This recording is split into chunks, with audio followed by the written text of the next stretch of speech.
wujud adalah ada. Ketika sesuatu itu ada, ya harusnya sesuatu itu wujud. Ya, demikian. Nah, ketika sesuatu itu ada, tapi kok tidak berwujud, nah bagaimana? Ya. Kepercayaan kita, keimanannya kita dengan sesuatu yang ada, tapi tidak berwujud, ya, tentu apa yang mau kita imani. Ya, ini. Nah, sesuatu yang wujud itu ya tentu harus ada wujudnya itu sendiri.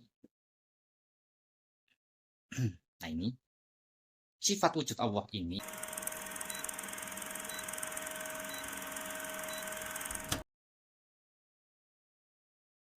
Assalamualaikum warahmatullahi wabarakatuh. Bismillahirrahmanirrahim. Alhamdulillahirabbil alamin. Wa bihi nasta'inu ala umuri dunya waddin. Wassalatu wassalamu ala asrafil anbiya'i wal mursalin wa ala alihi wa sahbihi ajma'in. Saudaraku dimanapun Anda berada, apa kabar semuanya? Semoga kita semua diberikan kesehatan. Tentu kesehatan ini baik jasmani maupun rohani itu harus tetap berada pada levelnya. Karena ketika hanya jasmaninya saja, tentu ini tidak ada keseimbangan sama sekali. Di situ ketika hanya mengenali jasmaniyah, satu kehidupan, maka sesungguhnya kita telah menjalani sebuah kehidupan yang palsu, kehidupan yang tidak sebenarnya. Untuk itu ya kesehatan rohani sangatlah penting, dan ini ya, untuk menuju kesehatan rohani kita harus bisa menyelami yang namanya tauhid. Semoga kalian semua bahagia ya, dimanapun, status apapun, ya, semuanya wajib berbahagia. Baik, pada pertemuan kali ini saya akan membahas satu tema tentang apa? Sifat wujud Allah. Ini yang akan saya bahas, dan tolong untuk disimak baik-baik agar tidak terjadi gagal paham. Yang pertama, ketika mau benar-benar mendengarkan agar bisa menuju paham, sedikit paham, dengan sedikit itu nanti akan menjadi benar-benar paham, ya kita harus apa? Yang pertama kita harus letakkan segala keilmuan lahiriah kita, ya. Jangan pergunakan itu untuk mendebat, ya, menentang, berargumen, itu kita tidak akan bisa ataupun tidak akan pernah paham tentang yang namanya sifat wujud Allah. Untuk itu, wujuti terlebih dahulu, taruh terlebih dahulu keakuan kita. Ya. Yang merasa pandai, yang merasa berilmu, tolong. Ini untuk diletakkan terlebih dahulu. Saya tidak menyuruh untuk membuat, tidak. Ketika itu diletakkan artinya ego yang berada dalam diri kita mau diajak kompromi. Artinya tidak ada yang menonjol keakuan kita sehingga kita akan memahami ya, sifat wujudnya Allah. Air dalam gelas yang sudah penuh tentu ketika diisi air kembali tentu akan luber. Dan gelas itu harus dikosongkan terlebih dulu. Ketika sudah kosong baru diisi air, ini tentu akan masuk. Baik, kembali pada tema yaitu tentang sifat wujudnya. Apa itu sifat wujud? Wujud dalam artian umum yang kita pahami itu adalah ada. Ya. Wujud adalah ada. Ketika sesuatu itu ada, ya harusnya sesuatu itu wujud. Ya, demikian. Nah, ketika sesuatu itu ada, tapi kok tidak berwujud, nah bagaimana? Ya. Kepercayaan kita, keimanannya kita dengan sesuatu yang ada, tapi tidak berwujud, ya, tentu apa yang mau kita imani. Ya, ini. Nah, sesuatu yang wujud itu ya tentu harus ada wujudnya itu sendiri. Nah ini, sifat wujud Allah ini tentu Allah akan berwujud manakala semuanya tidak wujud. Saya ulangi kembali. Allah akan berwujud manakala yang lainnya tidak wujud. Ataupun dalam bahasa lain, Allah akan wujud di dalam ketiadaan wujud lain. Ini harus dicerna hati-hati ya. Harus dicerna hati-hati dan pelan-pelan penuh dengan kesadaran, penuh dengan rasa. Pergunakan basiroh kita. Basiroh itu apa?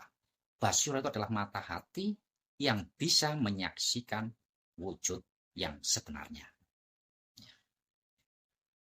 Nah, apabila kita masih menggunakan ya sifat kemanusiaan kita ataupun basariah, ya artinya kita masih merasa ada, di situ kita tidak akan pernah bisa menyaksikan wujud sejatinya, yang wujud yaitu Allah Subhanahu wa Ta'ala.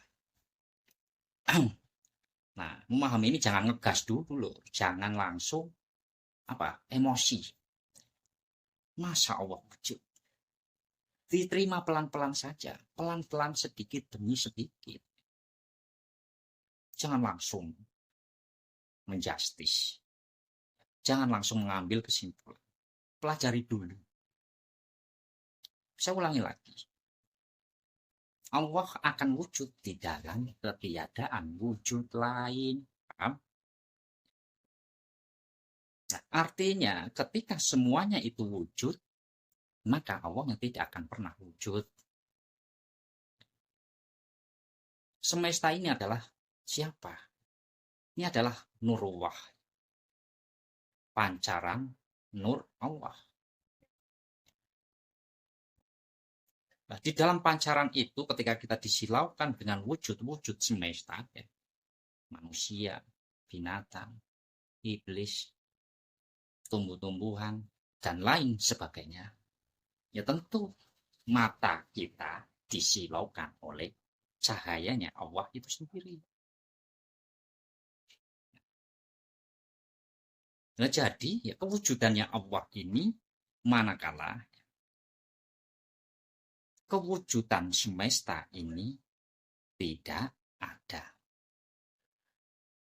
Artinya bagaimana? Artinya kita harus bisa mengembalikan bahwasanya yang wujud ya, ketika semesta itu ada, sesungguhnya bukan semestanya yang ada. Ketika kita ada, sesungguhnya bukan kitanya ataupun manusianya yang ada. Akan tetapi, kalau kita mau menyadari lebih dalam, mau membuka basiroh kita melalui khalwat, ya, kita menyendiri, ya, melakukan zikir kesadaran di situ, melakukan zikir sirur asror, menyadari, renungi sebetulnya siapa yang hidup di dalam diri kita. Renungi saja loh. Metode ini pun yang dilakukan oleh para rasul terdahulu. Ini. Dari situ kita tentu nanti akan digiring kepada satu pemahaman yang yang kodim. Tiba-tiba kita difahamkan akan wujud Allah itu yang bagaimana. Pikiran jangan bermain loh. Ketika pikiran bermain dan saya berbicara istilah wujudnya seolah-olah Allah ini wujud seperti kita. Ini harus dipahami, hati-hati memahaminya. Dan memang kita harus meletakkan kepintaran kita, kealiman kita, kesolehan kita itu letakkan. Jangan digunakan untuk mendebat, apalagi dengan mana dalilnya. Dalil sudah sangat jelas ya, bahwa nafas ini adalah menjadi dalil ya, keberadaan Allah yang sangat dekat sekali dengan kita. Allah itu sangat dekat sekali ya. Bahkan lebih dekat dari urat leher. Kan demikian. Nah, padahal urat leher ini pun masih terlalu jauh. Terlalu jauh. Dan Allah masih sangat dekat sekali. Dan di situ juga dikatakan, milik Allah timur dan barat. Kemanapun kamu menghadap, di situ ada wajah Allah. Kan sudah sangat jelas bahwa kewujudan Allah ini harus nyata. Nah, kewujudan Allah ini harus nyata itu kita harus melakukan serangkaian proses khalwat ya, proses pembersihan hati Disitulah kita nanti akan paham mana sejatinya wujud Allah itu. Jangan digambarkan. Masa manusia melihat wujud Allah? Tidak akan pernah sampai kapanpun yang bernama manusia bisa melihat wujud Allah. Wujud Allah itu akan ada ya, ketika ya, wujud kemanusiaannya itu fana. Jadi kesadaran kita harus kepada siapa? Ya harus kepada awal penciptaan ini siapa di situ. Nah, ketika awal penciptaan Allah, yang akhir pun Allah. Akhir ya Allah, awal ya Allah. Awal ya akhir ya awal. Kan demikian. Lah manakala kita tidak mau merujuk pada proses penciptaan manusia, awalnya dari apa, terbuat dari apa, ya kita tidak akan pernah faham tentang kewujudannya Allah. Dan maka dari itu ya, kita harus tetap belajar terus. Kuncinya satu itu tadi, letakkan keakuan kita. Manakala kita masih merasa pintar, apalagi ahli dalil-dalil, hadis-hadis, ya. Ini dicoba untuk mendebat, ya. Maka kita tidak akan pernah faham tentang sifat wujudnya Allah. Ini bagi siapa saja. Bagi siapa saja. Siapa saja, baik dia dari kalangan orang yang dikatakan pintar, orang yang dikatakan ataupun ditokohkan oleh masyarakat. Manakala itu semua tidak mau diletakkan, ya, kita tidak akan pernah paham tentang kewujudannya Allah. Maka dari itu, matikan dulu keakuan kita.